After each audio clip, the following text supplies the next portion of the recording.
Esse podcast trata de temas como suicídio e violência. Se você é sensível a algum desses temas, talvez esse programa não seja indicado para você. O podcast é uma produção independente. Os interlocutores e suas opiniões não representam nenhuma instituição.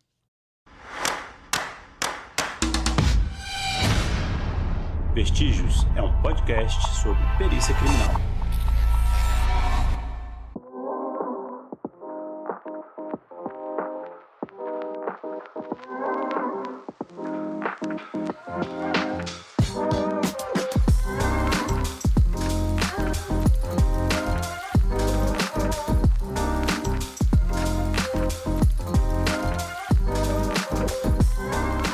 Olá, bem-vindos ao Vestígios, o seu podcast sobre perícia criminal. Eu sou o Marcos Patrício e estou aqui com os meus amigos e colegas de profissão, Guilherme Menegói. Tudo bom, Guilherme? Hello, friends! E o nosso internacional, falando diretamente do Uruguai, Vitor Costa. Tudo bom? Olá, meus amigos. Foi convidado para um congresso. Não, mentira. Ele tá só turistando, Mentira, mas só tô de está aqui com a férias gente. mesmo. Muito bom, mas a gente sente que já há um pequeno sotaque. E hoje nós vamos tratar de um assunto... O Uruguai te mudou, Vitor. Você não é desse jeito. Que isso? Não sou mais o E mesmo. mudou rápido. O nosso tema de hoje é saúde mental dos profissionais que trabalham com perícia criminal. Nós passamos ultimamente, por um contexto de pandemia onde a população em geral começou a discutir e a tratar com mais naturalidade questões relacionadas à saúde mental. A grande maioria das pessoas ficou trancada em casa, sem ver amigos e familiares por muito tempo, e as pessoas foram aos poucos percebendo que ficar trancado em casa por muito tempo é uma coisa que dá muito mais problema do que alegria para as pessoas. Eu achei que você ia falar que as pessoas ficaram em casa trancadas por muito tempo e foram aos poucos percebendo que elas ficaram loucas. Algumas não perceberam ainda, que ficaram loucas. Elas perceberam que já eram loucas. Mas mais interessante isso que você falou, assim, é que tirou um pouco do armário as pessoas que já tinham conhecimento desses problemas, né? Que às vezes a pessoa ficava muito sem graça de conversar sobre isso. Então, de certa forma, teve uma normalização também, né? Desses problemas de ordem mental, né? De ordem psicológica. E as pessoas começaram a conversar mais sobre isso, assim, como um aspecto positivo da pandemia, talvez, foi que realmente teve essa preocupação maior com o diálogo, né, com externalizar esse tipo de coisa. As pessoas começaram a perceber que elas não estão sozinhas, né? Sim, eu acho que isso foi muito interessante porque passa por uma desmistificação do que é essa condição de preocupação com a saúde mental. Primeiro, que você se preocupar com a saúde mental não significa que você tenha um problema mental para ser tratado. E segundo, você ter um problema mental para ser tratado não significa que você seja uma pessoa completamente louca, sem juízo.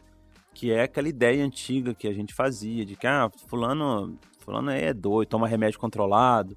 Essas expressões eram bem comuns e hoje a gente entende que... Sou surtada, sim. E não tem problema. Não, e também a coisa de... Não tem a ver com... a pessoa é fraca, né? Tipo, isso é uma fraqueza. Porque, assim, a pessoa pega câncer, você não vai falar que a pessoa pegou câncer porque ela é fraca. Exatamente. Porque suas células são fracas. Você já tentou não ter câncer? Péssimos. Exatamente. Esses seus genes sujos aí. Esses genes fracos. Você não tem nenhum pai que é primo de outro pai, alguma coisa assim. Ninguém te diz um absurdo desse, né? Felizmente. E isso traz um pouco pra gente, já trazendo um pouco para o ambiente policial, traz um pouco aquela conversa que a gente teve com a Beatriz Figueiredo, que é sobre essa atribuição de papel, né, na sociedade, e a atribuição de papel na polícia sempre envolve uma masculinidade que é bem caracterizada por você reprimir essas fraquezas, entre aspas, de se ter alguma questão mental a ser tratada. Então, o ambiente policial, e a gente já vai entrar nisso com mais detalhes em breve, é um ambiente muito pesado, você convive diariamente com um monte de coisas que são agressivas, né, para qualquer ser humano normal, e muitas vezes você tem aquela figura ainda do policial durão, que não pode deixar se abalar, e ele não conversa com os colegas sobre problemas de saúde mental, não conversa com a esposa, não conversa com ninguém, né? Na verdade, ele resolve todos esses problemas da maneira que qualquer macho resolve seus problemas, que é indo pro bar, enchendo a cara de cachaça, e daí pra frente é só uma espiral descendente de desgraça na vida da pessoa. Dando tiro pra cima. Eu particularmente resolvo meus problemas colocando a música da Carolina Dickman raspando o cabelo e choro o dia inteiro no banheiro. É isso. Chorar é uma opção. Põe pra fora. Mas uma coisa que eu achei interessante que você falou, você mencionou que você fala que são agressões diárias, né? Eu acho que quando a gente fala do nosso trabalho, a percepção externa é que o que mexe muito com a gente são as imagens fortes, né? Tipo, é a morte, é a pedofilia, é o estupro, é a gente ter contato com esse tipo de imagem forte. E claro que isso é um problema, e isso afeta, sim, as pessoas que trabalham nessas áreas. Mas eu acho que essa questão das agressões diárias, digamos assim, também é muito relevante e afeta as pessoas de um jeito que é mais insidioso, assim, que elas não percebem o que está acontecendo. Porque, pelo menos para mim, quando eu entrei na polícia, eu não tinha contato nenhum com criminalidade. Eu sou um homem branco de classe média alta, e assim, a única vez que eu tive contato com criminalidade foi uma vez que eu fui furtado. Que entre os crimes não é um crime de grande agressão, né? É mais relacionado ao patrimônio que você perdeu do que uma agressão que você sofreu. Não tem violência, né? Também. Não tem uma violência, né, incutida nele. E quando a gente entra aqui, a gente percebe que... A gente fica muito com contato com o lado desprezível da humanidade. E constantemente, assim, sabe? Todo dia você sabe de um furto, você sabe de um roubo, você sabe de um homicídio, você sabe de uma pessoa que estuprou a outra por um motivo imbecil. Então, assim, são essas coisas, eu acho que também pesam muito, sabe? Esse contato frequente com a criminalidade mesmo, com o lado do ser humano que acho que, de certa forma, a população em geral é blindada, porque acho que a maior parte da população fica sabendo de crimes mais por noticiário, mas não porque tá dentro da esfera pessoal das pessoas. Pode acontecer uma coisa ou outra pontualmente, podem acontecer coisas horríveis, claro, não estou descartando isso, mas quando você trabalha com isso, faz parte da sua realidade diária, né? E isso vai pesando, vai se somando, Isso acaba que tinha anestesia, né? Como se você fosse ficando mais adormecido para a indignação ou para a capacidade, digamos, de se sentir enlutado. Isso é ruim também porque, como ele te anestesia, você não percebe, de certa forma, como que talvez isso te afete de uma maneira mais profunda. Uhum. Entendeu? Sim. Porque quando as pessoas me perguntam, por exemplo, como é que você lida com isso? A minha resposta, normalmente, é falar, cara, pra mim, eu não me afeto com isso, não me importa. Mas eu também não sei dizer se, de alguma forma subconsciente, isso me afeta e em algum dia eu vou dar eu vou ter um estalo e todo aquele peso somado que eu carrego vai ter algum efeito, entendeu? É difícil mensurar esse tipo de coisa. Interessante. E foi interessante você trazer esse depoimento, né? Vou aproveitar aqui um gancho. Eu entrei na carreira da perícia bem cedo na minha vida. Quando você é mais jovem, você tem mais facilidade de se blindar, né? Você tem menos experiência de vida. O gatilho que você tem para sofrer com essas experiências de estar dentro de um local de crime, de um local muito pesado, ele é muito ligado às experiências que você tem. Eu me lembro que um dos primeiros locais que eu atendi na minha vida como perito foi um local de morte por sufocamento de um recém-nascido.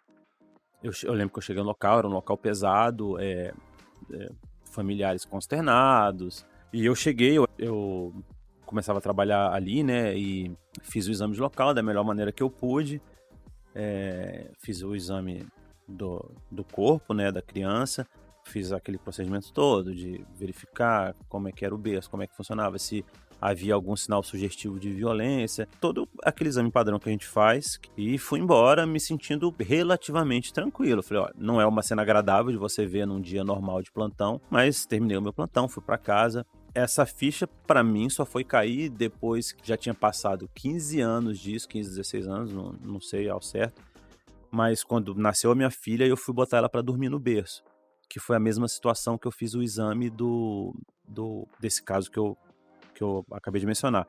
E nesse momento, uma memória que eu não tinha há 15, 16 anos me veio com muita vivacidade na cabeça. Então, a gente não sabe como que aquela cena vai te afetar, porque você não viveu ainda as experiências que vão fazer aquela cena se conectar com a sua realidade. A sua realidade, exatamente. Eu só fui sentir o peso daquele clima, o peso daquela experiência depois que eu consegui me conectar com os pais, que eu consegui me conectar até com a própria criança, né, que tinha falecido. Então a gente nunca sabe quando que isso vai ser cobrado de você, quando que esse dia a dia vai te cobrar alguma coisa. Eu acho que foi até uma coisa que eu comentei no primeiro episódio, quando a gente tava falando de suicídio, é que eu acho que, pra mim pelo menos, e é uma coisa que eu também percebi em alguns colegas da sessão, é que realmente o pior do trabalho é quando você se conecta com a vítima, por exemplo. Então, por exemplo, tem uma colega nossa que ela tem uma filhinha e pra ela locais assim com crianças são muito pesados, sabe? Ela sofre mesmo, tipo, ela fica mal. Tipo, não que seja uma coisa fácil para outras pessoas, mas quando você tem essa identidade, essa conexão, tudo fica muito pior, assim. No caso do episódio de suicídio, eu falei que pra mim é muito ruim quando você entra na vida da pessoa e você enxerga naquela pessoa algumas coisas que você tem na sua vida, sabe? E você se identifica com essa pessoa e você fica... E realmente, tipo, causa um mal-estar, né? Você fica mal. É uma coisa que depois até você fica pensando. Eu, normalmente, quando eu saio de um local, eu esqueço as coisas. Mas tem casos específicos que você fica pensando, assim, sabe? Tipo, até uma questão de, tipo... Talvez pudesse ser eu em outras circunstâncias. Sim, eu concordo. Cara, uma coisa que eu percebi que acontece, assim, eu acho que isso foi uma coisa que eu demorei um tempo pra perceber. Eu percebi mesmo, tive o estalo, assim, recentemente, quando uma amiga me falou isso. Acho que, trabalhando na morte violenta, a gente vê coisas, tudo que você pode imaginar, assim, todas as formas de morrer possíveis. E veio muita coisa que, cara, alguma coisa ali deu errado, às vezes não é um crime até, é um acidente, algo do tipo, assim. E aí eu percebi que eu fico com a cabeça ligada nisso o tempo inteiro. Então, assim, eu lembro um dia que foi a minha irmã tava gravando um vídeo da minha sobrinha brincando num campo, assim, campo de futebol e tal. E aí ela tava perto da trave, né? E aí a primeira coisa que passou na minha cabeça foi, cara, essa trave pode virar, pode cair e matar a criança. Aí a primeira coisa que eu fiz foi, tipo, ela mandou o vídeo, né, da criança brincando e tal, da minha sobrinha. A primeira coisa que eu fiz foi ligar e falar, cara, essa trave tá engastada, tá presa no chão, tipo, né, tá... Porque, e por uma coincidência, há umas 2 semanas antes disso, tinha acontecido um caso de uma criança que tinha morrido dessa forma. E isso se aplica a várias outras situações, né? O tempo inteiro eu tô pensando no que pode dar errado e falando pra alguém, tipo, cara, cuidado com isso, porque pode dar errado assim e assim. E acho que isso te deixa numa tensão constante. E aí teve um dia que uma amiga minha falou alguma coisa e eu falei pra ela, falei, cara, não faz isso, ou então faz isso desse outro jeito, dessa outra forma aqui. E ela falou, caramba, você tá sempre pensando nas coisas ruins, assim, tipo, em forma das coisas darem errado. Aí ela falou, acho que ser policial é difícil nesse ponto também, que você fica tenso mesmo, né? Tipo, pensando em todas as formas possíveis de dar merda ali na situação. E aí eu percebi que, cara, isso acontece. E é uma coisa que você fica, pelo menos eu fico dessa forma, assim, tipo, preso nisso, de ficar vendo toda mínima possibilidade de algo dar errado. Quando eu entrei na polícia, eu trabalhava com um delegado que ele me falava muito, sempre me falava isso. Ele falava, cara, a polícia é igual a Matrix. Você toma a pílula e você vai passar a ver o mundo de uma outra maneira. E a polícia é isso. A partir do momento que você entra na polícia, e não só esse papo de tipo, agora eu sou policial e eu vou enfrentar os bandidos. Não, você vê desgraça o tempo todo à sua volta. Você tá ciente de que essas coisas existem e você está ciente de como essas coisas acontecem. Então você fica o tempo todo se policiando, né? Nas nossas aulas de táticas operacionais, né? De ação policial. Eu lembro que o instrutor sempre falava isso. A partir do momento que você tá na polícia, você tá sempre ali naquele código laranja, né? Então, você nunca está completamente relaxado. E aí, muitas vezes na academia a gente pensa, pô, exagero do cara vir falar que eu nunca tô relaxado. E se eu estiver na praia, né? E, de fato, você nunca tá desligado dessas coisas. Você sempre tem ali, tipo, uma vozinha no fundo da sua cabeça. É até uma coisa que... Agora eu vou falar uma coisa meio polêmica e não estou justificando... Polêmica! Não estou justificando a ação ação truculenta de policiais. Vai ser cancelado. Mas acho que isso é uma coisa que reflete até nisso, entendeu? Porque essa paranoia, essa ansiedade, ela acaba criando um espírito na pessoa de que ela o cara que ela tá, por exemplo, que ela vai abordar é inimigo dela, entendeu? Uhum. Porque ela tá esperando pelo pior. Sim. E, novamente, eu não tô falando que justifica essa pessoa, por exemplo, ser abordada de uma forma truculenta. Mas, de certa forma, eu entendo. Claro que tem policiais e policiais. Tem policiais que gostam de violência, que gostam de exercer poder sobre as outras pessoas. E isso acontece. Mas eu acho que muita gente... Isso vai muito do preparo também do policial. E eu não sei se, às vezes, esse preparo existe de uma forma adequada, entendeu?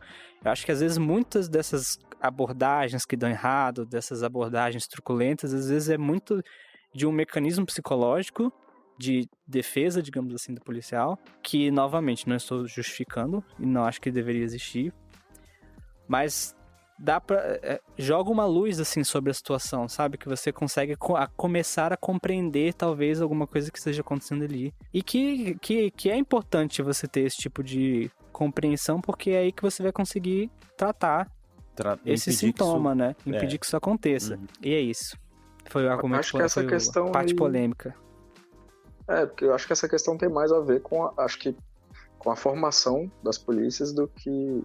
Claro, eu acho que isso que você falou tem alguma relevância mesmo nesses fatos, né? Tipo, nessa forma de abordagem e tudo mais. Mas eu acho que isso passa mais pela questão da formação. E aí eu não sei se a questão da formação já absorve algum pouco desses pesos emocionais que tem, né? Do dia a dia, ou não. Mas pelo menos eu acho que o determinante aí nesse tipo de situação é formação violenta mesmo. Não sei. Sim, também concordo. Acho que é um problema multifatorial, né? Mas o meu argumento, a princípio, seria que também, se tivesse um acompanhamento, né, dessas pessoas, psicológico mesmo, mais adequado, talvez esse tipo de coisa fosse minimizado, de certa forma. Eu acho esse ponto bem interessante, porque eu vou abrir, já estamos num momento polêmico que eu vou abrir uma discordância. Eu acho que nós temos, pelo menos aqui no Distrito Federal, na Polícia Federal, que são as formações que eu conheço, e na própria Polícia Civil de Minas Gerais, onde eu já trabalhei, você tem uma formação teórica e uma formação até doutrinária na academia, que é boa. Eu me lembro Cara, a gente teve uma carga horária muito grande de direitos humanos, de preparo a gente tem. Pelo menos formalmente, né? Na academia a gente vê como as coisas devem ser feitas na realidade. Mas à medida que você vai trabalhando, a realidade ela se impõe. Então você começa a presenciar muita coisa ruim, você começa a presenciar as coisas dando errado, né? Tipo assim, poxa, uma abordagem que deu errado, resultou numa morte do policial, numa agressão sofrida pelo policial. E aí você sempre vai escalando, né? Porque os casos de violência, eles são esparsos, né? A população toma conhecimento de um caso aqui, de um caso ali, um caso aqui em São Paulo, um caso que ocorreu ali em Sergipe, outro caso que aconteceu no Rio Grande do Sul, outro aconteceu em Manaus, e assim por diante. Mas para nós, policiais, isso vai se acumulando, né? É todo dia, é mais uma coisa, é mais um medo, é mais um receio. Acho que também uma coisa que não ajuda é que eu sinto também que existe uma certa cultura de desprezo à polícia, assim, de certas pessoas, sabe? Tipo assim, às vezes eu chego num lugar, parece que eu sou o inimigo, entendeu? E, novamente, eu entendo essas pessoas terem esse tipo de reação, porque provavelmente elas tiveram experiências muito ruins com a polícia, que acontecem e que não deveriam acontecer, mas, de certa forma, também para as pessoas que estão lá para fazer o trabalho, que, tipo, só querem fazer o seu trabalho, que, tipo, querem ser tratados com respeito, é o tipo de coisa que também vai minando um pouco a sua saúde mental, sabe? Assim, é você chegar num lugar que tem uma multidão e você já ficar com medo. Sim. Tipo, cara, sim, beleza, eu sou a pessoa ali que tô armado, eu sou a pessoa que tem preparo policial, mas ainda assim tem um certo... você fica um pouco intimidado, assim, que parece que você chega numa situação que você é o inimigo, entendeu? Que é você contra eles. E, novamente, eu estou muito receoso aqui dessas coisas que eu tô falando serem entendidas como eu estiver passando pano pra truculência policial, pra violência policial. Não, se você tá entendendo isso, se alguém tá ouvindo isso, entendendo que a gente tá passando pano pra violência policial, você entendeu errado, volta lá no começo. Exatamente. Eu só tô querendo, talvez, mostrar um pouco a perspectiva de quem trabalha desse lado. De que as coisas não são tão simples assim também, sabe? Que, tipo, de certa forma, você tem autoridade, você tem o domínio da força, digamos assim, mas mesmo assim, você é colocado em várias situações que... Sim, exatamente, você não tem o controle. E que isso é uma coisa muito estressante. E que exige um preparo muito bom para que você saiba lidar com isso sem surtar, literalmente. Mas essas opções de surtar, né, voltando um pouco para saúde mental, você tem que não surtar todo dia.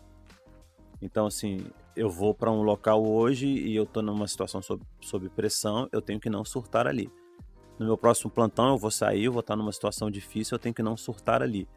Então você tem que não surtar todo dia. É um exercício permanente de não surtar. Só que eu entendo que, sei lá, você tem dias bons e você tem dias ruins. Você tem gatilho o tempo inteiro, né? Sim, Isso, você tem gatilho todo tipo de gatilho o tempo todo. Né?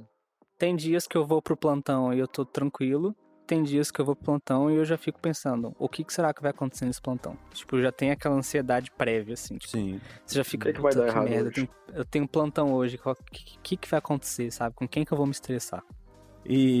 Mas eu entendo completamente isso, mas vamos sair um pouco da parte do problema e vamos sair pra parte da solução.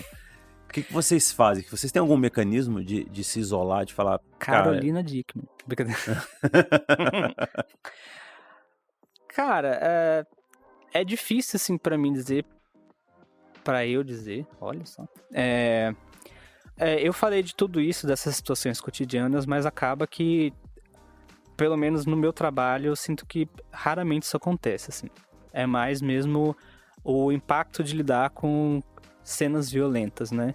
Mas essa questão administrativa, talvez, ou de lidar com o público em geral, é uma coisa que eu tenho muita sorte de ter acontecido poucas vezes, assim, sabe? De eu entrar em conflitos em local. Normalmente as pessoas, na minha experiência comigo, foram sempre bem respeitosas, elas respeitam quando você pede alguma coisa, então nesse aspecto eu nunca tive problema. E foi o que eu falei mais cedo, assim, essa parte da violência não é uma coisa que me impacta, pelo menos num nível consciente, porque eu tenho a sorte de ter uma memória muito, muito, muito bosta. Então, tipo assim, eu saio do local, a minha memória visual é muito ruim. Eu não consigo, tipo, imaginar a cena de novo. Já chegou uma vez que eu tava no plantão, no dia, eu fiz 6 locais nesse dia. Quando eu tava, sei lá, no 4º local, eu não lembrava... Só um segundo, quando você fala que eu fiz um local, pro pessoal que não é da área, o que é fazer um local? Significa que nesse dia teve 6 ocorrências, né, de alguma situação, e eu processei o local de crime de 6 ocorrências. Você fez exame pericial? Isso, eu fiz exame em 6 locais diferentes. Então, fazer o por exemplo, de manhã... depois do podcast. Exatamente. Compre nosso glossário na Amazon. Cara, mas foi um negócio assim que, tipo, quando eu tava no 4º local, eu não lembrava onde tinha sido o primeiro, tipo, em que região do DF tinha sido o primeiro. Eu não lembrava da cara da pessoa, foi um local de suicídio. Tipo assim, é pra você ver o nível da minha memória. Então eu acho que, de certa forma, isso também ajuda, porque eu não fico imaginando a situação. Mas eu acho que uma coisa que eu faço, e que eu não necessariamente faço de propósito, mas que é uma coisa que eu cultivei na minha vida, é que eu tenho muitos hobbies, assim, que eu gosto, sabe? Então, assim, eu ocupo a minha cabeça com coisas construtivas quando eu tô fora do trabalho. E eu tento não colocar o trabalho na minha vida pessoal também, tipo assim. Eu saio da polícia, eu tento não ficar trabalhando na minha casa. Fazer laudo, por exemplo, é uma coisa que eu não faço em casa, porque eu não gosto nem de ficar abrindo foto de local de crime na minha casa. Gente morta e sangue... Exatamente. Então eu acho que, de certa forma, essa compartimentalização também entre a minha vida pessoal e a minha vida profissional, não sei se isso é saudável, mas eu acho que funciona pra mim. Uhum. Se funciona pra você, é saudável. Mas é porque eu acho que funciona pra mim, né? Porque vai que eu tô só empurrando o problema pra debaixo do tapete. Mas eu acho que compartimentar é melhor do que misturar. E acho que porque no caso eu tô falando de mim, que eu misturo muito. Acho que eu não separo tanto as coisas assim. E eu acho que não é saudável, então. Uhum.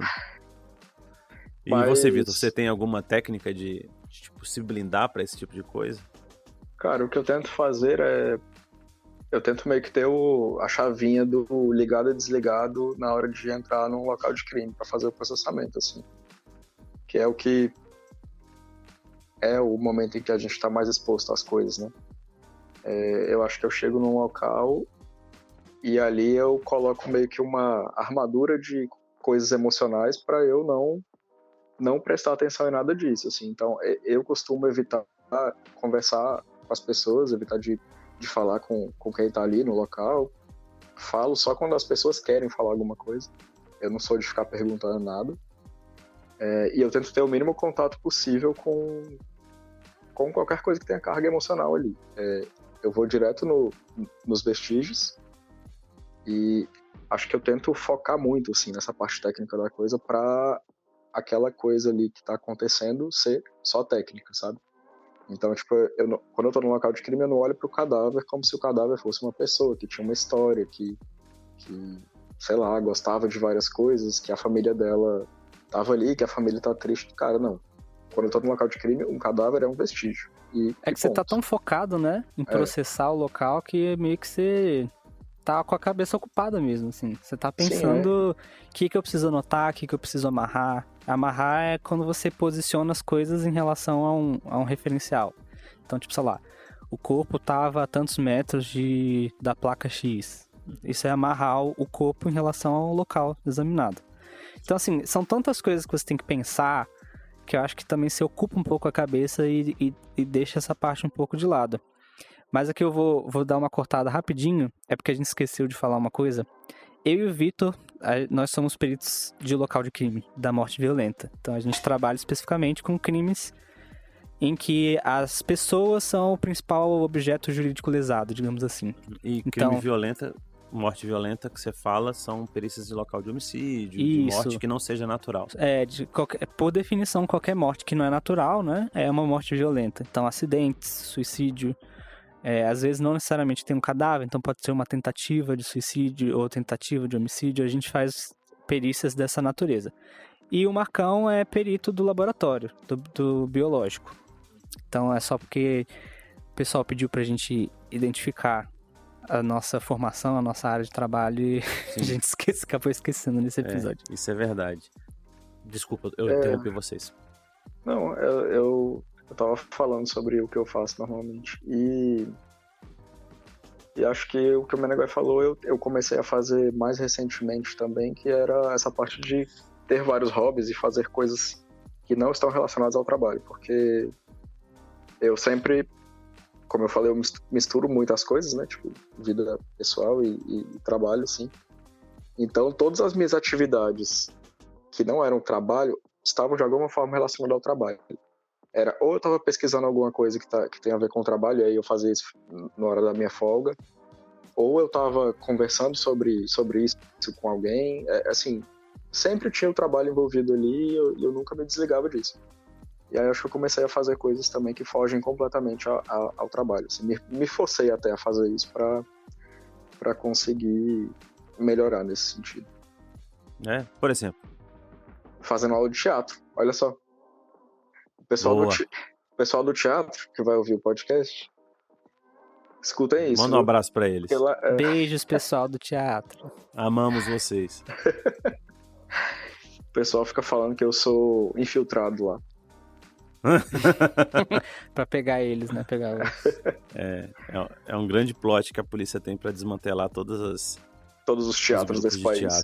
Exatamente. Mas e você, Marcão? O que você pensa a respeito disso? Quais são suas estratégias? Eu acho muito difícil compartimentar essa questão de o que é trabalho, o que é casa é casa. Eu não consigo fazer isso muito bem, porque eu acho que o oposto do Guilherme. Minha cabeça não desliga nunca das coisas que eu estou fazendo. Só desliga quando eu encerro uma determinada coisa. E quando eu encerro, eu digo que quando eu faço o laudo. Então, se eu faço um exame de local, minha cabeça só esquece aquele local quando eu assino o laudo e despacho. Ou entrego no cartório, ou passo para frente, certo? Dou o destinamento do laudo. Então eu tive que... Quer dizer, não é que eu tive que bolar, né? Eu tive estratégias diferentes, né? De me descolar disso. E a primeira coisa que a gente faz, que eu acho que vai bem na linha do Vitor, é a objetificação da coisa.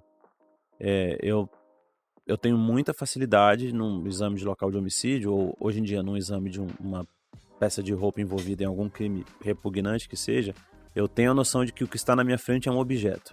Tá? Seja no caso do exame de local um corpo, seja no exame de laboratório uma coisa qualquer. Então eu crio como se fosse uma visão de túnel ali.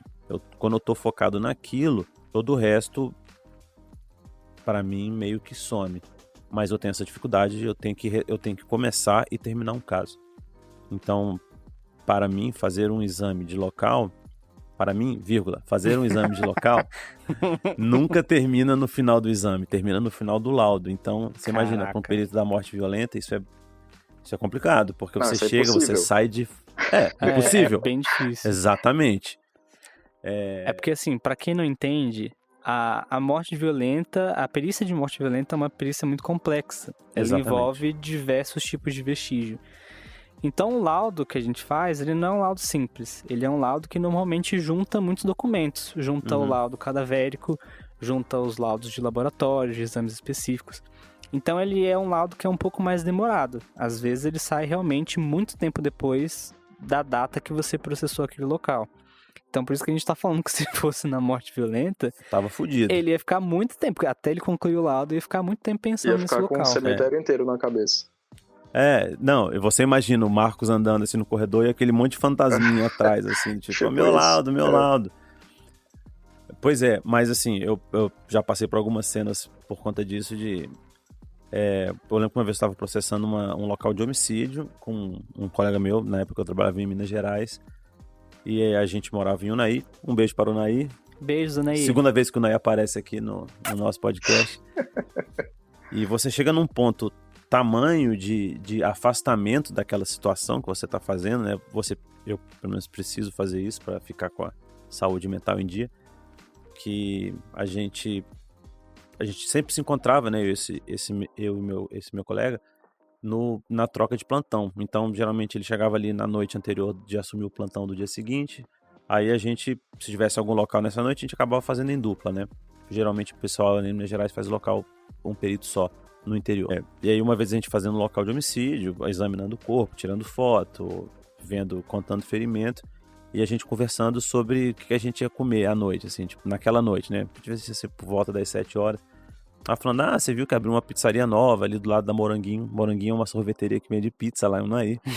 Sorveteria que vende pizza? Vende pizza. Para solucionar aquele problema do último episódio, de você comer... Tudo? Oi? Da pizza de tudo, exatamente. Vende pizza. Você falou tudo aí, você tava falando um monte de coisa, a única coisa que me prendeu a atenção foi sorveteria que vende pizza. Falei, calma. É sorveteria lá que vende pizza, e a gente comentando, vamos lá, que saiu uma pizzaria nova ali, vamos experimentar e tal.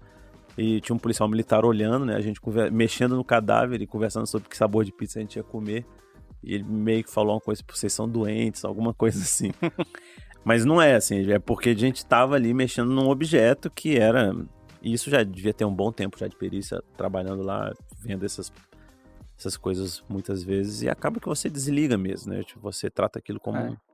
Eu achei engraçado você falar isso, porque quando a gente tava discutindo começar esse podcast, era uma preocupação nossa, como que ia soar a nossa conversa sobre temas talvez delicados e que a gente trata com naturalidade. Sim. Mas é bem isso que você falou, sabe? Assim, a gente acaba se blindando e se dessensitizando de uma forma tão grande que a gente tá conversando do nosso trabalho, é uma coisa meio que natural pra gente. Uhum. Então aí fica também já o aviso que não fiquem tão chocados às vezes com a naturalidade que a gente faz certas coisas. A gente tinha até gravado o pedido de desculpas prévio, né? Mas...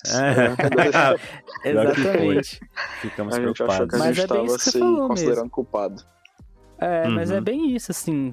Não é questão da gente, tipo, sei lá, não dar seriedade ao assunto.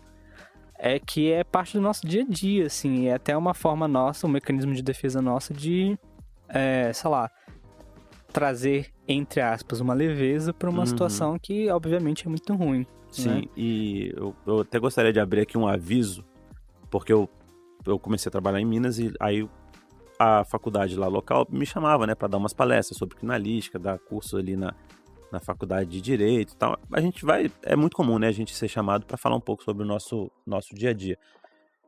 E existe um tipo de pessoa, velho, que me tira do sério, que é a pessoa, sem sacanagem, a pessoa que acha que eu gosto de ver morto, saca? Então você vai numa palestra, aí a pessoa depois, gostei muito da palestra, Posso, sei lá, muitas vezes eu passo meu telefone, meu e-mail, né? Tipo, você tem alguma dúvida? Manda mensagem, se eu puder solucionar e tal. Aí a pessoa pega o diabo do seu e-mail e do seu telefone e você viu esse atropelamento que rolou no Eixão? Ah, você viu essa morte que o cara pulou do 12º andar? Meu amigo, eu não gosto de ver gente morta. Eu não gosto de ver cena chocante, eu não gosto de ver nada disso que eu vejo no meu trabalho. Cara, exatamente. As pessoas até me perguntam, às vezes até série. Ah, você viu aquela série do caso tal? Eu não assisto absolutamente nada. Eu não assisto nem filme de terror.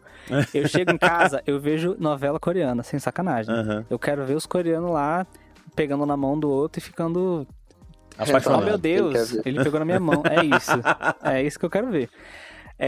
Mas isso me lembra de uma história que aconteceu com uma amiga, que quando só para explicar um pouco para os ouvintes, quando um cadáver está em decomposição avançada, tem um estágio que ele incha e ele fica muito grande por causa dos gases da decomposição.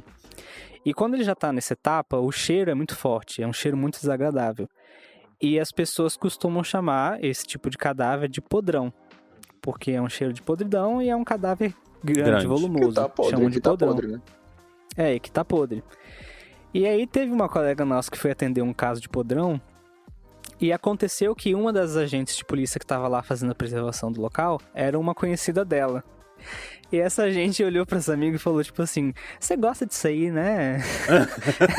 E a minha amiga ficou tipo, cara, sério, se tem uma coisa que eu não gosto... dormia com podrão, é tipo isso. Tipo, se tem uma coisa que eu preferia não estar fazendo, é que estar examinando esse cadáver em putrefação, fedendo muito. E é isso que você falou, tipo, as pessoas acham que é um passeio no parque pra gente, que a gente gosta de ver essas coisas. E a gente pode achar interessante, é uma coisa.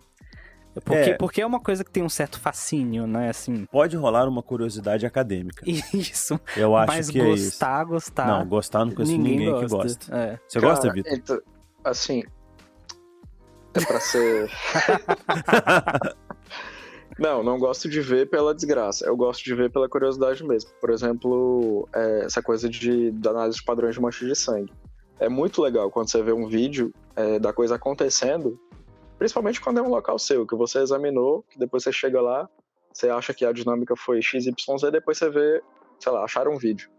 E aí você vai assistir o vídeo e você vê o que de fato aconteceu, e você tem como ter um controle ali da qualidade do seu trabalho, né? Que se você acertou ou não, digamos assim.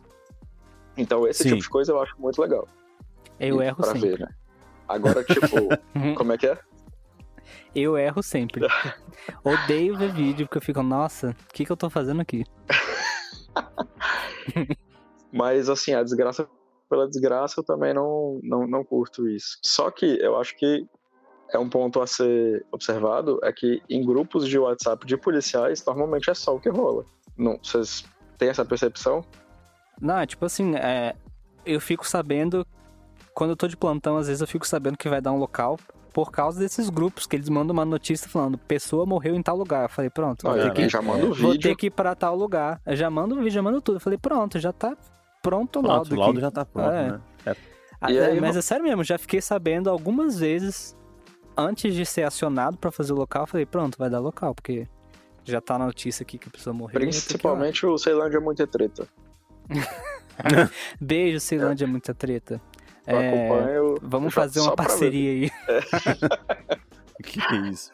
Ceilândia é muita treta, pra quem não sabe, é um perfil no Instagram, aqui do DF, que o pessoal de Ceilândia, né, da galera de Ceilândia, que eles ficam sabendo das coisas, assim, tipo... Muito rapidamente.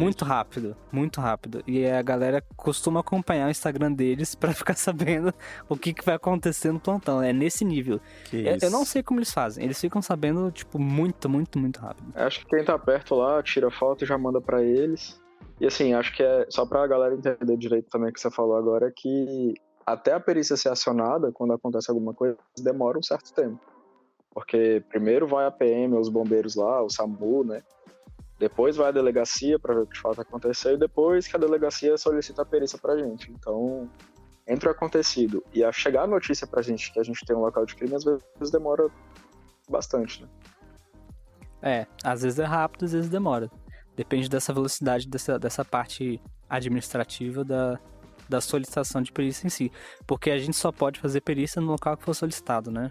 A gente não tem essa autonomia de fazer perícias sem ser acionado, né? Exatamente. Sem ser... Tipo, foda-se, vou lá fazer uma perícia. Aconteceu aqui do meu... Tipo, pode ter acontecido um caso do meu lado... Você tem que esperar uma solicitação. Que eu tenho que esperar uma solicitação. Exatamente. Mesmo eu tendo visto acontecer. E provavelmente não vai ser eu, né? Que vou estar de plantão no dia pra fazer esse local. De preferência, né? Então também só pode fazer perícia a pessoa que tiver escalado no dia... Isso por questões do Código de Processo Penal mesmo, de garantir que a perícia é isenta, né? Que não vai ser uma pessoa, tipo, vou ali porque é um chegado meu fazer perícia naquele lugar. Não é assim que funciona, né? Concordo. É exatamente isso mesmo. Essa questão do fascínio pela violência também, eu acho que é um ponto muito... Assim, é curioso, porque a gente sempre... A gente sabe, né, que em um local de crime todo mundo quer ver o cadáver. E todo mundo tá ali até o cadáver ir embora. Quando o cadáver vai embora, a galera vai embora também. Porque o que o pessoal quer ver é a morte. Cara, isso é impressionante, bicho. É tipo assim, muitas vezes quando chega, o cadáver ele tá coberto, né? O pessoal que fez o atendimento de socorro cobre ele com lençol, normalmente, ou até mesmo os familiares colocam tipo lençol mesmo pra cobrir, pra não ficar exposto. E não façam, por favor, tipo assim, porque destrói vestígios, destrói mancha de sangue, coloca DNA no local que não era pra estar, coloca... pelo. Isso é um pouco... Acontece muito, mas... Enfim. Tem situações que é difícil, né, cara? Você imagina pra uma família vendo o filho morto... Sim. Eu entendo a pessoa que cobre, né? Sim, é compreensível. Mas, cara, é impressionante. Tipo assim, você descobre o corpo pra examinar ele e, tipo, sai gente, tipo... Parece que sai gente da boca do lobo, assim, sabe? Vai saindo a galera, assim, é uma coisa de doido. E aí, quando chega o carro DML e colocam o corpo lá pra levar pro Instituto Médico Legal, vai todo mundo embora. Acabou. Perdeu o interesse. É impressionante. É exatamente desse jeito. É um negócio bizarro. Eu acho que tem um certo fascínio. E aí o que eu ia falar é que as pessoas me perguntam, assim, como a galera foca muito na parte feia da coisa, no cadáver e tal, me perguntam se isso não me afeta, tipo, ficar vendo coisas pesadas, assim, né? E, particularmente, assim, o que mais me afeta, na verdade, não é a cena em si, não é ver o cadáver ali, até por conta do que a gente já tinha falado sobre estar muito focado, né, na hora que a gente tá fazendo a perícia em um local. Mas o que me incomoda muito é a reação das pessoas ao redor. Então, pra mim, a pior coisa é quando tem família perto chorando. Cara, você tem que ficar ali fazendo aquele trabalho por 3 horas seguidas, ouvindo o choro e lamentação nas suas costas, assim, é muito pesado. Muito, muito, muito pesado mesmo. Pra mim é a pior coisa. Assim. Então, sempre que eu posso aumentar muito o isolamento do local e afastar as pessoas, pra mim é sempre o ideal, porque é muito pesado, eu acho. E é estranho, né? Porque justamente entra em conflito aquele lance de você querer tratar o negócio com objetividade, mas pra você fazer isso nesse tipo de situação, é meio que você tem que se blindar, tipo, se despir de qualquer tipo de empatia com a pessoa que tá sofrendo, sabe? Sim. Então é um negócio muito doido, assim, muito bizarro. O lembrete de aquilo ali era uma pessoa com a vida e tudo tá na sua cara o tempo inteiro, né? Então não dá pra você desligar. Exatamente. E é constrangedor também, porque assim, uma coisa que eu não sei se as pessoas têm noção é de que quando a gente examina um corpo no local, a gente tira as roupas dele pra ver se tem alguma lesão por baixo, se tem algum corte nas roupas, se tem objetos dentro das roupas, né? A gente vira o corpo, a gente manipula minimamente, mas a gente vira ele, a gente mexe um pouco. Então, é até um pouco constrangedor pra gente também fazer isso na presença de familiares, né? Com certeza. Pra gente, é um corpo, né? Pro familiar, ainda mais no momento, né, que é muito recente, é o familiar dele, sabe? Então tem gente também que não leva isso numa boa, né? Então você também tem que ter todo cuidado de explicar, faz parte do exame, eu vou ter que fazer isso, eu vou ter que tirar as vestes dele, explicar tudo. E isso tudo também é uma situação constrangedora que gera um estresse também, né? Sim, com certeza. Eu me lembro que na época que eu trabalhava como agente de polícia, eu achava a parte mais difícil de todas era, lidar com a pessoa viva, assim mesmo, né? Quando você tá investigando um homicídio, eu não tinha problema com a brutalidade das coisas, mas as pessoas vivas que estavam ali chorando, e você tem que pô, é muito difícil. Você, numa hora dessa, de maior fragilidade, você tem que tentar conversar com essa pessoa, né? Você tem que tentar atingir ali aquela pessoa em busca de qualquer informação, assim, cara. E o ruim também é que muitas vezes elas pedem pra você explicar o que aconteceu. Sim, exatamente. E é uma coisa que a gente não pode fazer de forma leviana, né? Porque quando eu processo um local, eu não tenho todos os elementos possíveis para eu dar, talvez, um diagnóstico do que aconteceu ali. Naquele momento eu não vou conseguir fazer isso. Dificilmente eu vou conseguir fazer isso. E, ao mesmo tempo, qualquer coisa que eu falar para aquela pessoa naquele momento, provavelmente ela vai tomar como uma verdade, assim, concreta, né? Uma verdade concretíssima. Então, se eu falar pra pessoa, tipo, isso aqui tem cara de que foi suicídio, na cabeça dela vai ser, com certeza foi um suicídio. Uhum. Não tenho dúvida de que ela vai entender dessa forma. Uhum. Então, também é muito complicado, porque você vê a ânsia da pessoa, você quer dar uma resposta pra ela, mas, ao mesmo tempo, você tem que ter a delicadeza de não falar coisas que você não pode falar. Isso também é uma coisa muito ruim. Então, assim, são vários aspectos muito ruins dessa situação. Sim, e você tocou num ponto legal também, que é o poder que a sua palavra tem, né? Um dos exames que eu menos gosto de fazer hoje em dia é exame de estupro de vulnerável. Estupro de vulnerável eu vou ser bem específico, estupro de criança, que é muito comum, chega pra gente, e aí chega várias peças de roupa, e eu sempre falo com o pessoal que tá na bancada comigo, né? Com o corpo técnico que tá lá com você, que é um exame muito perigoso de você fazer, e é um exame que me gera muita ansiedade, porque você tem um caso onde uma criança foi estuprada.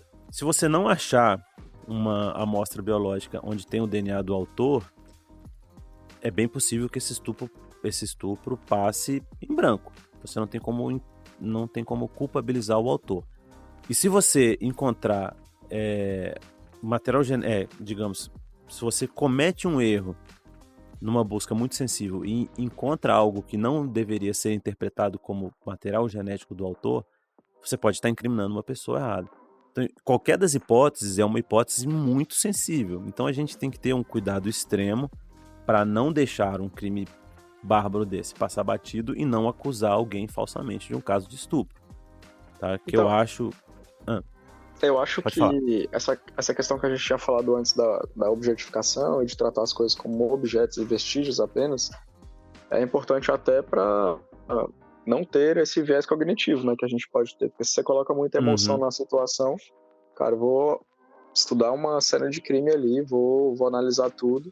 Se eu for com qualquer tipo de ânsia de, nossa, vou prender alguém, vou achar o... Exatamente. Cara, você não pode fazer isso, assim, tem que ser objetivo e você trava, científico, né? Mesmo. Tipo, é muito ruim você chegar num local, por exemplo, e pensar, e colocar uma pressão em cima de você que é tipo, eu preciso achar alguma coisa. Eu preciso dar uma resposta. Eu preciso dar uma resposta. Exatamente. Porque senão essa pessoa que fez isso aqui vai sair impune. Exatamente. Isso é uma coisa muito perigosa também, porque foi o que você falou, você pode estar mandando alguém... inventando uma coisa da sua cabeça, né? Assim, você pode estar criando subjetivamente, inventando uma história para adequar Sim. A esse viés que você criou na sua cabeça, de que você tem que colocar alguém atrás das grades, digamos assim. Se eu tivesse que chutar, eu acho que isso daí é o fator principal, assim, de erros. Exatamente. Né? Eu tava vendo alguns artigos sobre isso, que a maior fonte de erro na área forense é o viés de interpretação. É tipo, a pessoa conhecer alguma coisa sobre o caso, ter uma ideia de como aquilo se sucedeu, e aí ele acaba enviesando sua análise de maneira a corroborar aquilo que você já tem pré-concebido na sua cabeça. Exato. Eu não tenho dados sobre isso aqui no Brasil, né? A maioria desses artigos são tudo feito aí na gringa, Estados Unidos, Europa, mas é uma preocupação muito grande. E existe essa discussão, né? Muito real de, tipo, até que ponto o perito ele deve conhecer o histórico da ocorrência que ele está atendendo, se ele deve ir completamente cego, ou se ele deve, pelo menos procurar algum elemento ali que possa ancorar, né, o exame dele. Acho que deve gravar um outro episódio só sobre isso. Que, aliás, é um tema muito interessante mesmo. Eu acho que seria um episódio legal. Sim, isso é interessantíssimo. Mas eu já adianto que assim, a nossa realidade no Brasil, a gente, principalmente no exame laboratorial, a gente tem um conhecimento das coisas que estão acontecendo, até para que você não perca tempo procurando coisas que não são do escopo do seu exame. Porque o universo de coisas que você pode analisar é muito grande, né? Então, se você não tiver uma certa orientação, né? Exatamente. Às vezes fica muito, muito largado, assim, tipo, uma sala tem infinitos objetos, né, pra você avaliar. O caso clássico disso aí, eu acho, que eu ia citar como exemplo quando você começou a falar sobre isso, são os casos de estupro mesmo, mas na parte que a gente vai fazer o local de crime do estupro, onde o estupro aconteceu. Cara, muitas das vezes quem recebe a gente é a vítima. Uhum. E aí, assim, você tem que conversar com uma mulher que foi estuprada para ela te falar o que aconteceu, porque se ela não te fala, fica muito difícil, porque, né, os vestígios são muito... ou seja, ela tem que reviver... pequenos, né? Ela tem que reviver tudo, né? Se ela não indica pra gente onde aconteceu, como que foi, né? Qual foi a peça de roupa que foi utilizada e tal, que ela estava usando, fica muito difícil, porque você vai ter que fazer a perícia numa casa inteira pra tentar achar alguma coisa que você não sabe o que é, né? Então a gente tem que conversar com a pessoa. E, cara, conversar com uma vítima de estupro e ela ter que reviver tudo isso, como o Menegoy falou, e te contando, é muito pesado. Sim, é revitimização, né? Cara, fui fazer um local uma vez, era uma senhora de 70 anos. Tipo, o cara entrou na casa dela, pulou o muro, foi roubar, só que quando ele chegou, tava roubando as coisas no quarto dela, ela tava deitada na cama pra dormir já. Ele simplesmente falou, isso ela me contando, né? Aproveita que você já tá deitada aí e tira a roupa. E estuprou ela. E ela tava lá me contando isso na minha frente, porque ela tinha que... Né, assim, eu precisava saber onde aconteceu e o que eu ia coletar ali daquele local. Então, é muito difícil também. Uma situação bem merda, né? Mas agora, voltando um pouco na parte de solução dos problemas, né? Não o que causa os nossos problemas, mas como a gente resolve. Eu acho que a gente não mencionou uma coisa que é muito importante, que se chama terapia. Sim. Eu acho que é uma ferramenta muito útil para qualquer tipo de pessoa, né? Mas talvez para quem trabalha na nossa área seja um pouco mais necessária, talvez. Sim, eu acho... Eu não digo nem que a pessoa deveria fazer uma terapia, mas ela devia ter pelo menos um acompanhamento psicológico periódico, assim, para ver se então, sei lá. vou perguntar para vocês, perito criminal tem acompanhamento psicológico? O perito criminal, que faz tudo isso que a gente falou aqui até agora, vê todas as atrocidades, como que funciona isso? Se ele quiser fazer sozinho, ele faz. Ninguém impede ele que ele faça na folga. Né? Tipo isso. Mas é isso, acabou aí. Pelo menos assim, claro que a gente tá falando da nossa vivência. Pelo menos na nossa experiência aqui, né? Não existe nada... Não existe um acompanhamento que seja, entre aspas, assim, mandatório, né? Ou periódico dos profissionais. Então, se o profissional procurar, ele até pode achar essa ajuda e a instituição até fornece essa ajuda, mas tem que partir do funcionário, entendeu? Tem que partir do servidor. Eu acho que é isso, né? Assim, pelo menos a nossa experiência aqui. E eu não sei se isso também é muito comum nos outros institutos de perícia. Eu imagino que não. Eu já tive aqui na Polícia do Distrito Federal, já tive situações onde eu precisei de atendimento psicológico da própria instituição e eu fui bem feliz, assim, com as conversas que eu tive com a psicóloga. É lógico que é uma abordagem muito mais objetiva, não é uma abordagem que vai trabalhar, sei lá, origem de traumas, não é uma análise profunda, né? Mas eu, pelo menos, eu fui atendido, assim. Tem muita gente de outros locais que eu sei que não tem atendimento nenhum, nem que queira, assim. Se o cara chegar lá no trabalho e falar, eu queria um atendimento psicológico porque tô muito mal. A galera fala, não, você tá louco, velho, vai tirar do seu bolso. Acho que nesse aspecto a gente é até privilegiado, né? Sim, aqui no Distrito Federal. Mas eu ainda acho também que deveria ter uma coisa que não dependesse que partisse do servidor, entendeu? Sim, concordo. Porque isso aí depende que a pessoa tenha consciência de parar e pensar e refletir e falar, eu preciso disso. Uhum. E às vezes isso é o mais difícil, né? Muitas vezes... Sair dessa inércia talvez seja o mais difícil. Exatamente. Não, e sair pra onde, né? Muitas vezes a pessoa, porra, eu não tô aguentando, preciso fazer alguma coisa. O cara, ele... pode falar, Vitor, desculpa. Isso era uma coisa preventiva também, né? Não esperar dar merda pra poder tratar depois. Exatamente, prevenir o adoecimento. Um acompanhamento constante, né? Você poderia evitar que isso acontecesse. É muito comum a gente ver muito, né? Principalmente o pessoal que trabalha no plantão tem muito isso, de tipo, ir pro bar, assim. Você não tem dia de ir pro bar, né? Porque antigamente, sei lá, pra quem trabalha no expediente, sexta-feira, vamos sair, tomar uma cervejinha, happy hour, não sei o quê. Se você trabalha num plantão, que você trabalha sábado, domingo, você trabalha numa semana na segunda, na outra semana na quinta, depois no sábado, depois na terça, a pessoa meio que perde essa coisa da regularidade, né, assim, Sim, qualquer dia é dia. E aí você tem muito problema, assim, várias pessoas, eu já vi vários estudos relatando essa questão de que, tipo, o alcoolismo é um problema sério entre policiais, até porque a pessoa usa isso como uma válvula de escape do seu dia a dia muito estressante. E aí eu também tô falando de policiais em geral, tá? Não tô falando de perito criminal, porque esses estudos, geralmente, eles não focam numa carreira única, né? É mais sobre policiais. E não chegam nem a diferenciar muito policial civil de militar. Então, pode ser uma observação que não tem nada a ver com a carreira de perito criminal, mas foda-se, eu resolvi fazer essa observação. Não, mas eu acho que pode ter, sim. Acho também interessante mencionar que... Acho que foi o Vitor que falou que a gente... Antes da gente gravar esse episódio, a gente começou a gravar o episódio... errado. E o Vitor tinha comentado nesse episódio que não saiu, essa parte que não saiu, sobre os suicídios, né, dos policiais. Conta aí pra gente, Vitor, o que você tinha comentado naquela ocasião. Acho que tinha sido o Marcos que tinha falado sobre essa pesquisa, né? Acho que era do Fórum Brasileiro de Segurança Pública, que eu tinha visto. Exatamente. Falava que o número de policiais que cometeram suicídios de 2020 para 2021 era maior do que o número de policiais que morreu durante o serviço, cumprindo funções policiais. E tinha o caso de São Paulo, que era mais que o dobro, esse número. Então, o problema é gigantesco. A categoria é muito doente, está muito doente, e infelizmente as políticas públicas para resolver isso quase talvez não existem, né? Digamos assim. São bem precárias.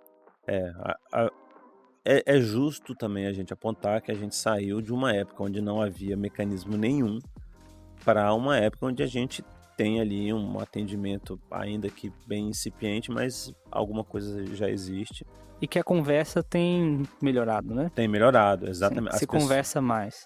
Exatamente. Conversa-se mais sobre isso.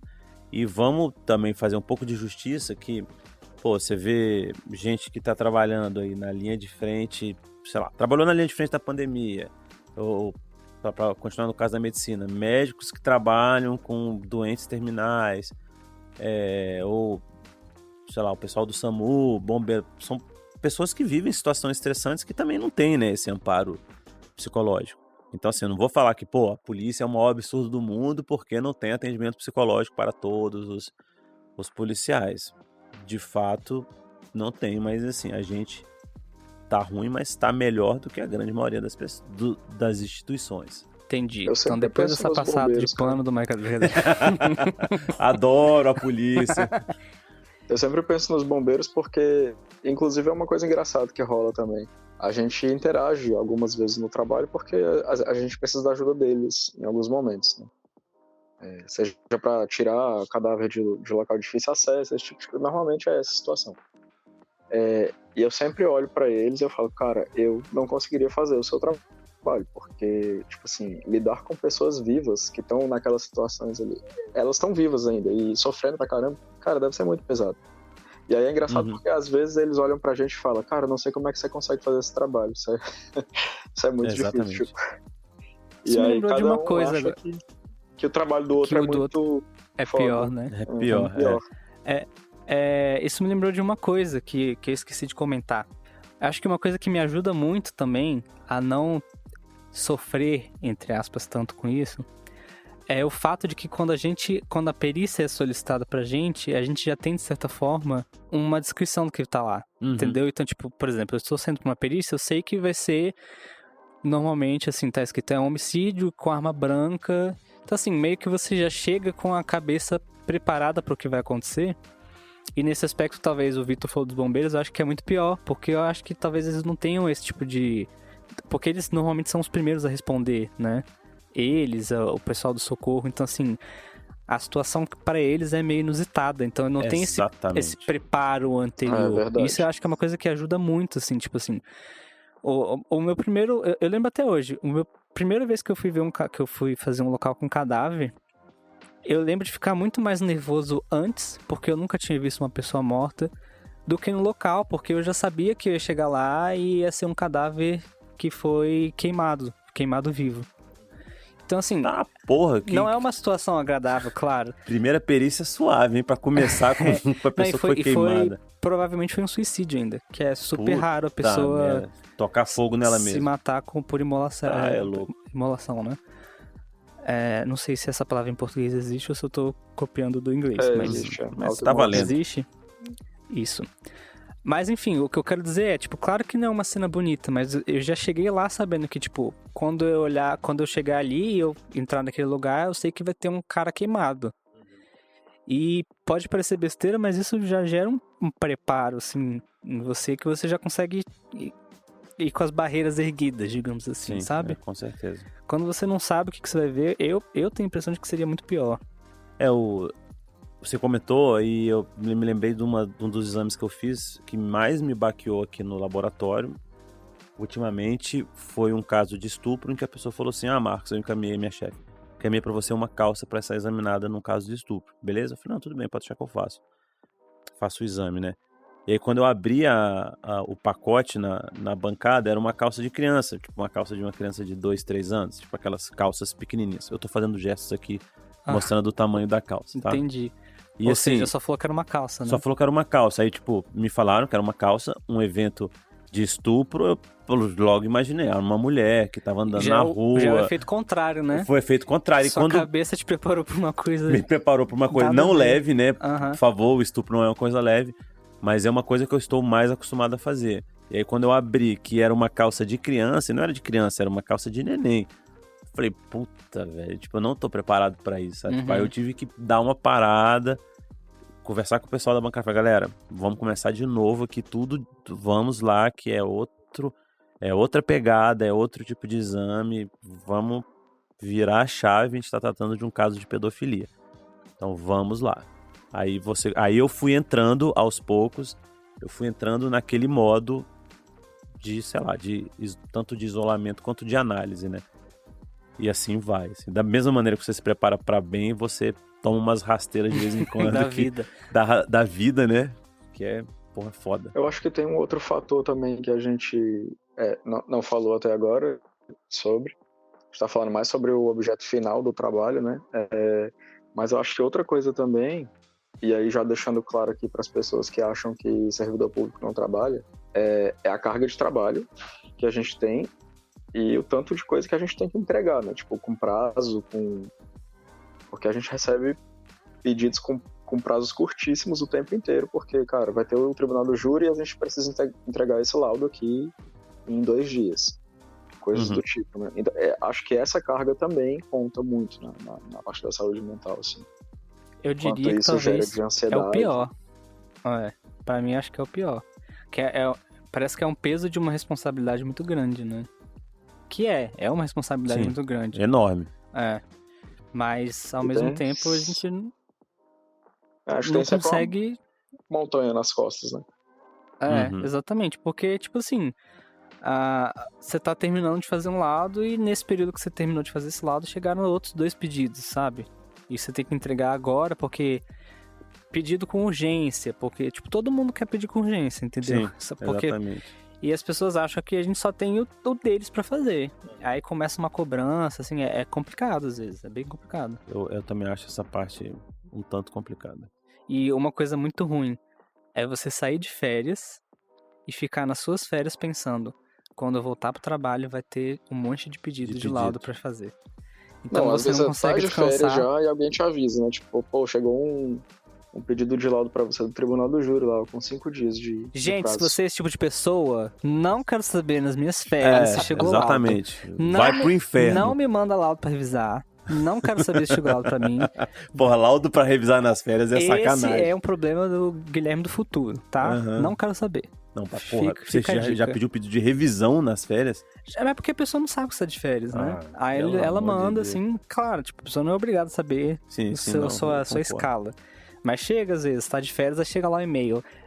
Laudo pra revisar, urgência, pedido de justiça, precisa entregar até daqui a 3 dias. Aí você fica tipo, paciência, né? Então, Mas te tira da vibe férias, entendeu? porra, totalmente, velho. Aí é muito coloca ruim o isso, tipo, negócio na sua orelha já. o seu período de descanso é tipo, ele é com ansiedade, entendeu? Ele não é livre de É ansiedade. aquele sentimento de domingo à noite, né? Que suas férias passam até aquele sentimento. Exatamente, nossa, é exatamente essa sensação. É uma merda.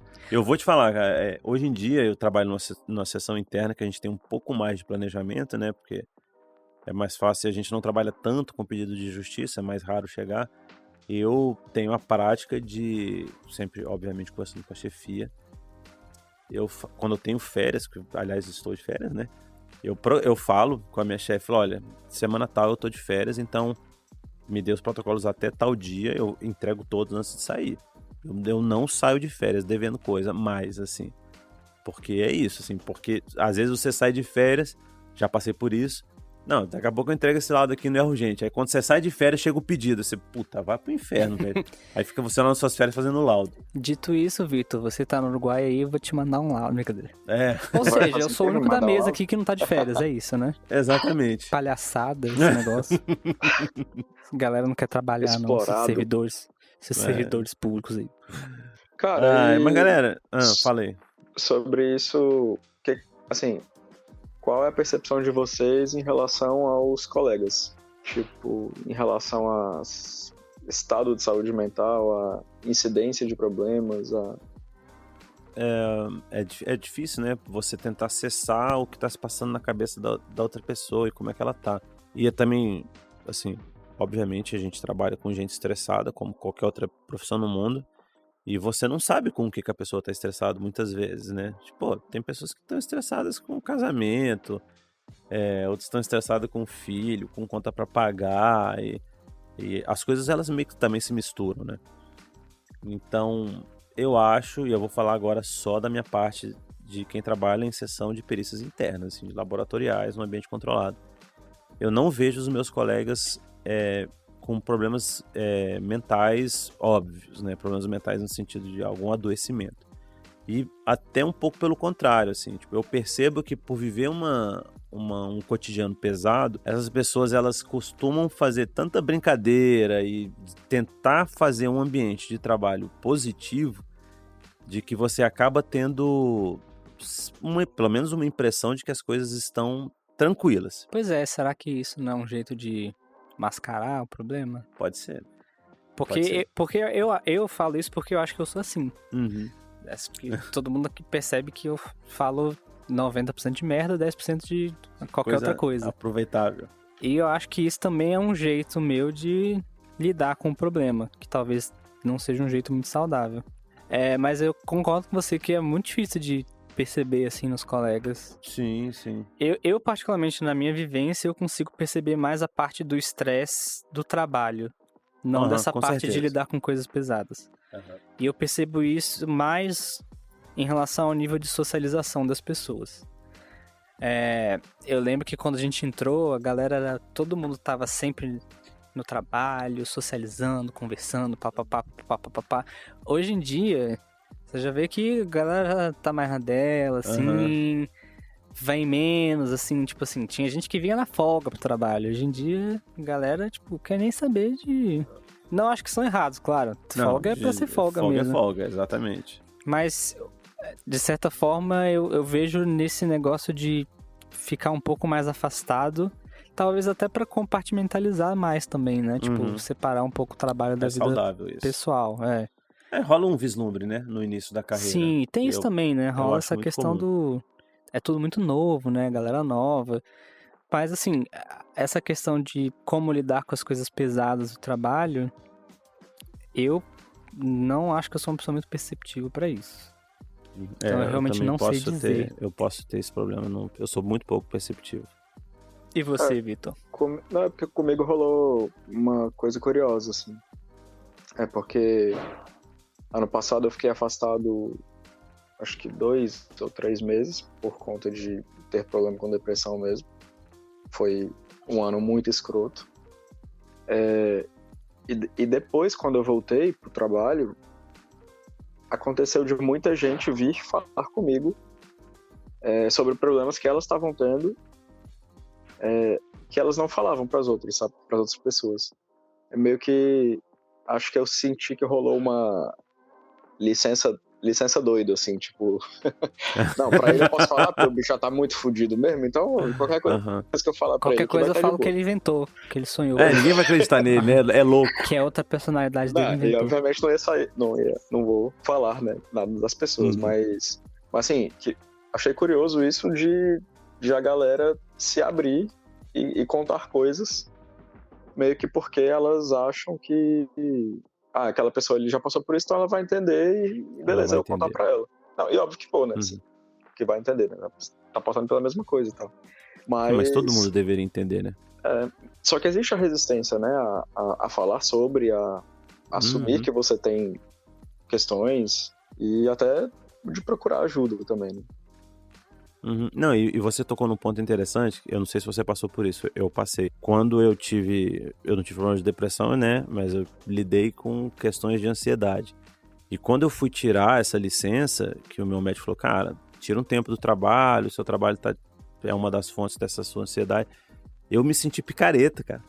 Eu não sei se você se sentiu assim, mas eu me senti, putz, cara, como é que eu vou chegar no trabalho e vou falar que eu vou ficar, sei lá, 2 meses afastados, que eu não tô bem, sabe? Tipo, aquele sentimento de... E olha a merda, né, velho? Tipo, eu sabia que eu não tava bacana, sabia que eu precisava daquilo, que era uma questão que... É uma questão de saúde mesmo. E mesmo assim, veio aquela carga de, anos de você ouvindo aquela ladainha de... Uma bosta, né, velho? Isso é uma bosta. O que aconteceu comigo foi, tipo, na primeira consulta que eu tive com o psiquiatra, ele falou sobre o problema todo, né? Tipo, medicação e tudo. E aí, já tava meio que se encaminhando pro fim a coisa, eu acho. E aí ele me perguntou, com o que você trabalha? Aí eu expliquei, né? Aí ele falou assim... Aí ele se suicidou. Não, tipo, aí ele olhou pra mim e falou, não, você tinha que ter me falado isso já desde o início, porque não tem condições, você não vai continuar trabalhando, você vai ter que se afastar. Ele falou, você tem que entender que... Aí ele falou, tipo... Como que é a carga do trabalho pra você e tal, a carga de saúde mental? Aí eu falei, eu acho que, não sei, assim, se o trabalho é uma coisa tão impactante, assim, né, pra mim.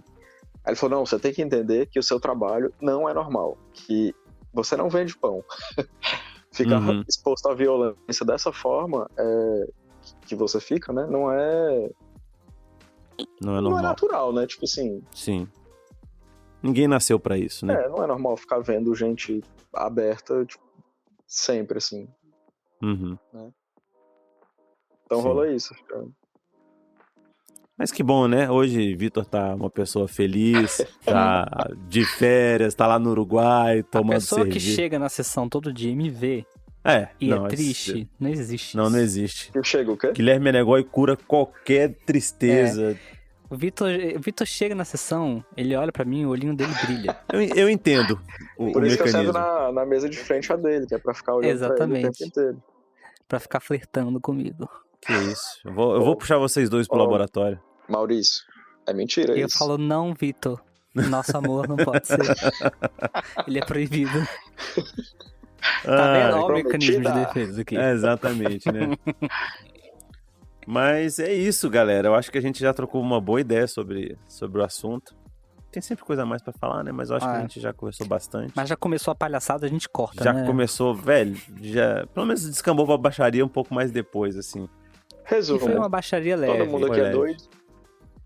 Sim, todo mundo tem alguma questão. Qual é a sua loucura, né? Qual é o seu remédio? De ver gente aberta o tempo todo, eu nem fiz uma piada sexual com isso, me controlei aqui. Exatamente. Vamos terminar enquanto ele está sob controle. Mas é isso. E se você tem alguma questão pra gente, por favor, escreva pra gente. Vestígios. Como é que é o nosso e-mail, ô Vitor? Vestígios pode? Não, Vestígios Podcast. Vestígios Podcast. Manda pra gente uma mensagem. No Instagram. Isso. Manda pra gente uma mensagem no Instagram ou no Twitter, que é Vestígios Pod. E aí a gente passa pra você o e-mail certinho, que a gente não lembra mais. Aliás, isso é um lembrete de que a gente não verifica e-mail, ó. Há uma data. Não, isso é mesmo. Eu acho que cabe também a recomendação de... Gente, se vocês estiverem passando por algum problema, procurem ajuda. Pode ser profissional, pode ser de uma pessoa que te ama, que você ama, que vai te ouvir. Mas não acumula carga negativa. Exatamente. Você não precisa... isso de alguma forma. Você não é fraqueza, você não precisa carregar todo esse peso sozinho. Não, muito Ninguém sozinho. É Deus grego, não, para ficar com o mundo nas costas. Exatamente. Não é porque você se acha bonitão. E se você se acha bonitão, mande uma mensagem para... uma DM para... @vestígiospod. E é isso. É isso, galera. Então, um abraço para vocês. Até o próximo. Muito obrigado. Beijos. Falou, galera. Mande o podcast para aquele seu amigo doido. Sim. Um abraço. Tchau, tchau.